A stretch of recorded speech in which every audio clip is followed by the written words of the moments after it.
오늘은 이 제목을 회개한 자의 참 마음이라 하는 제목을 줄 수가 있습니다. 자, 회개한 자의 참 마음이 어떠했습니까? 회개한 자는 어떤 어려움 속에서도 주님과의 약속과 아버지의 기쁨을 위해서는 어떤 희생도 감수하는 겁니다. 그럼 우리는 오늘 이 창세기 44장 본문에서 회개한 자의 참 마음이 어떠했는지 살펴보고 은혜 받는 시간 되고자 합니다. 자, 첫째, 1절로 13절입니다. 어려움이 오면 자기 죄를 발견하게 된다는 것입니다. 자, 요셉은 식사 대접을 통하여 형들의 마음의 일면은 보았지만 그들의 마음속 깊은 곳은 알지 못했습니다. 그래서 어떻게 합니까? 올무를 만들어서 형들을 시험합니다. 요셉은 형들을 보내면서 청지기에게 형들의 자루마다 양식을 가득 채우되 돈도 그 자루에 넣고 은자는 베냐민의 자루에 몰래 넣으라고 지시를 합니다. 그게 1절로 2절이죠. 그리고 그들은 해 뜰 때 보낸 후에 뒤쫓아가서 추궁하라고 말을 합니다. 그래서 청지기들은 요셉의 지시대로 뒤쫓아가서 어찌하여 손을 악으로 갚느냐? 은잔이 없어진 것을 추궁을 합니다. 본문 3절에서 6절입니다. 그러자 본문 7절로 10절을 보시면 형들은 자기들은 절대로 은잔을 훔쳐오지 않았다고 변명을 하고, 만약에 은잔이 누구에게 우리가 발견되면 누구에게인가 발견되기만 하면 그가 요셉의 종이 될 것이라고 장담을 합니다. 결국 베냐민의 자루에서는 은잔이 발견되지요. 본문 11절로 12절입니다. 그리고 13절에 보면 요셉의 형제들은 다시 성 안으로 끌려옵니다. 우리 하나님께서는 때때로 우리의 중심을 알아보기 위해서 우리를 테스트하고 시험하기도 한다는 거죠. 우리를 궁지에 몰아넣기도 하시고 어두움 가운데 두기도 하시는 거죠. 이럴 때일수록 성도는 더욱더 깨어서 하나님을 전적으로 의지하고 믿음을 지켜야 한다는 것입니다. 시편 119편 117절을 보면 나를 붙드소서 그리하시면 내가 구원을 얻고 주의 율례들에 항상 주의하리이다. 그런 말씀이 있습니다. 자, 그렇다면 우리는 가슴에 손고 한번 들어봅니다. 우리는 믿음의 시험을 당한 적은 혹시 없었는지, 또 시험을 당할 때는 어떻게 대처했는지 하는 것입니다. 사람은 처음부터 온전할 수 없기에 하나님께서 훈련을 통해서 우리를 온전한 백성으로 다듬어 가신다는 것입니다. 그러므로 우리가 이해할 수 없는 상황에서도 우리는 하나님을 믿고 순종하여야 합니다. 왜 우리에게 이런 시련이 자꾸 올까 하고 원망하고 불평하지 마세요. 뭔가 하나님의 뜻이 있겠지. 우리가 이렇게 은잔을 감춘 것도 아닌데 왜 은잔이 나왔나? 뭐 이해가 안 되겠지만은, 그러나 다 견디다 보면 하나님의 섭리와 뜻을 이루는 날이 올 거라고 믿습니다. 우리가 살다 보면 참 힘든 일이 많을 거예요. 어떻든 간에 무릎 꿇고 기도하시고 인내하시면 돼요. 왜 이 나라가 코로나로 인해서 몸살을 앓고 있는가?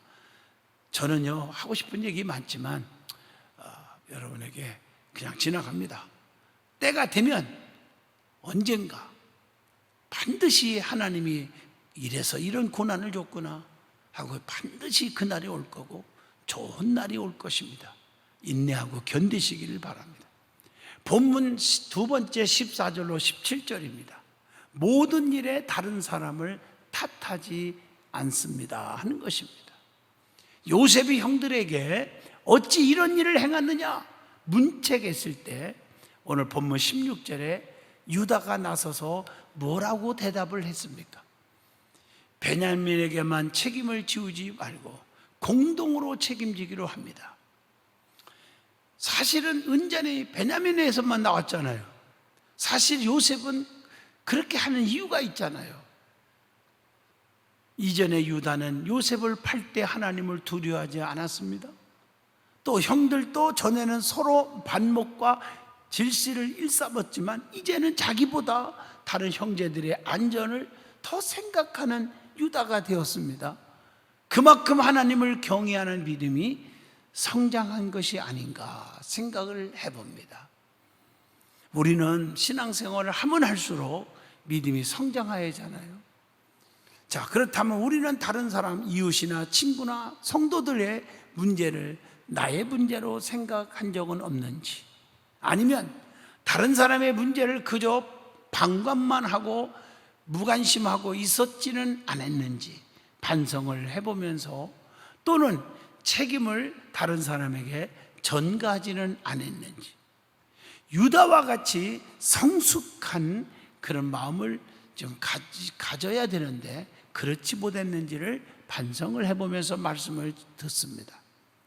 성경을 보면요, 아담은요 선악과를 따먹은 책임을 하와에게 돌렸고, 하와는 뱀에게 책임을 전가시키므로 하나님을 더욱더 진노하게 했지만, 요나는 배가 풍랑을 만난 것이 자기 때문이라고 고백하므로 요나서 1장 12절로 15절 보면 구원을 얻었지 않았습니까? 자, 세 번째입니다.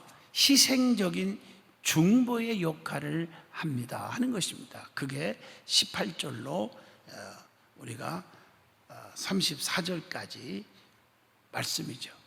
요셉은 유다가 공동 책임을 지겠다는 말을 들었지만 그의 의견을 묵살하고 베냐민만을 종으로 삼겠다고 합니다. 이때 유다가 나서서 또 뭐라고 말합니까? 본문 18절로 34절입니다. 유다는 애굽의 총리 요셉에게 자기 집안 사정을 솔직하게 이야기를 합니다. 요셉은 유다의 정직한 간청 속에서 형제의 애와 형제의 사랑과 부모에 대한 공경심, 또 정당한 청구와 자기 희생정신이 가슴속에 타오르는 것을 보고 엄청난 감동을 받았습니다. 계속적으로 유다는 자기 아버지 야곱이 베냐민을 얼마나 아끼고 사랑하는지를 알려주면서 간절하게 이야기를 합니다. 오늘 본문 30절을 보면 또한 그는 아버지가 노년에 얻은 아들이기에, 베냐민은 제일 마지막 얻은 아들 아닙니까? 이 아이의 생명과 아버지의 생명이 결탁되었다고 그렇게 말합니다. 만약에 우리 형제들이 베냐민을 두고 가면 아버지는 더 이상 살 수 없을 것이라고 본문 31절 보면 통사정을 합니다. 참 유다의 얼마나 아름다운 마을인지 저도 이 말씀을 읽으면서 엄청난 은혜를 받습니다. 우리는요 이렇게 설득할 수 있는 사람이 돼야 돼요. 그리고 마지막으로 만약에 베냐민에게 무슨 일이 생기면 자기가 책임을 지겠다고 아버지와 약속했던 내용을 간절히 말하면서 베냐민을 대신해서 자기를 종으로 삼아달라고 간청합니다. 내가 여기 있을 테니까 베냐민만은 돌려주세요, 이런 말이에요. 얼마나 형제의 우애와 그 동생을 사랑하는 마음이 깊습니까? 유다는요 솔직히 그 아버지가 그 베냐민을 너무 사랑한다는 걸 알기에 유다는 아버지의 마음을 헤아려서 자기가 희생적으로 중재를 하게 되는 것을 보게 되지 않습니까? 이런 마음이 얼마나 아름다운 것인가. 우리가 신앙생활하면서도 이런 정신을 본받으실 수 있기를 바랍니다. 그는 과거의 동생을 팔아버림으로써 아버지에게 상처를 준 장본인이 아니었습니까? 그러나 이제는 변하여 새 사람이 되었어요.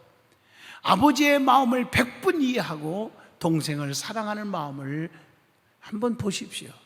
그의 희생적인 중재를 통해서 요셉은 엄청난 큰 감동을 받았습니다. 여러분, 요한복음 15장 13절을 봅니다. 사람이 친구를 위하여 자기 목숨을 버리면 이보다 더 큰 사랑이 없나니.